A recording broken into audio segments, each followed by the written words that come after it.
The world has a double. The world is not entirely or completely what it seems to be. Culture, and by culture I mean any culture, anywhere, anytime, gives you the message that everything is humdrum, everything is normal. In other words, culture denies experience. You know, we all have had prophetic dreams, intimations, unlikely strings of coincidences, all of these sort of things. These are experiences which cultures deny. Cultures put in place, I'm sure you've heard this word, a paradigm. And then what fits within the cultural paradigm is accentuated, stressed, and what doesn't fit inside the cultural paradigm is denied, marginalized, argued against. And we live at the end of a 1,000-year binge on the philosophical position known as materialism in its many guises.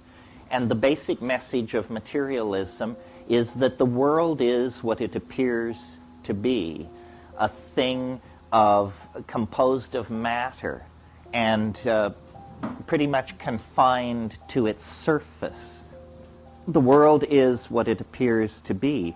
Now, this, on the face of it, is a tremendously naive position, because what it says is the animal body that you inhabit, the eyes you look through, the fingers you feel through, are somehow the ultimate instruments of metaphysical conjecture, which is highly improbable. It seems to me metaphysical conjecture begins with the logic of the situation and then proceeds in whatever direction that logic will carry you.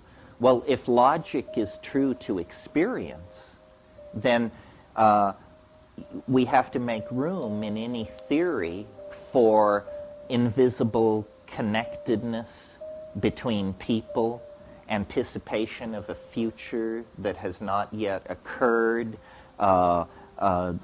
shared dreaming, all kinds of possibilities that materialism has denied. For approximately 500 years, the great era of the triumph of modern science, materialism has had the field all to itself. And its argument for its preeminence was the beautiful toys that it could create: aircraft, railroads, global economies, television, spacecraft. But that is a fool's argument for truth. I mean, that's, after all, how a medicine show operates, you know. The juggler is so good, the medicine must be even better. This is not an entirely rational way to proceed. And now, at the end of 500 years of the practice of rational, quote-unquote, scientific culture, we're literally at the end of our rope. Reason and science and the practice of unbridled capitalism have not delivered us into an angelic realm.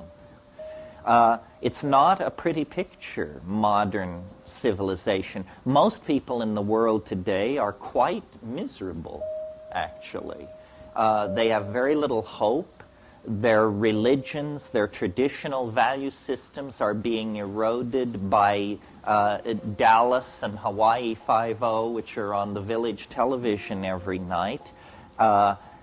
Lifespans are being shortened by pesticides, chemicals, all kinds of things in the environment.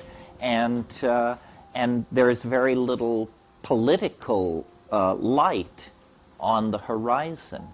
So I believe that it's reasonable, looking at this situation, to say that history failed and that the grand dream of Western civilization has in fact failed. And now we are attempting, with basically a carved wooden oar, to turn a battleship around. And it's a very frustrating undertaking. The momentum for catastrophe is enormous in this situation. But it's not 100% certain that catastrophe is what we're headed for, because we are not 100% unconscious. It's much more like a parallel continuum. It's much more as though you've broken through to some alien data space. You know, it simply replaces the world 100% with something completely unexpected. You're appalled. You say, what happened? Because you don't feel your mind moving. You just see that the world has been replaced by something that you could not have even conceived of or imagined before. And these entities, you see them, and they present themselves to you. I mean, it's a secret of such magnitude that it's inconceivable how it has ever been kept.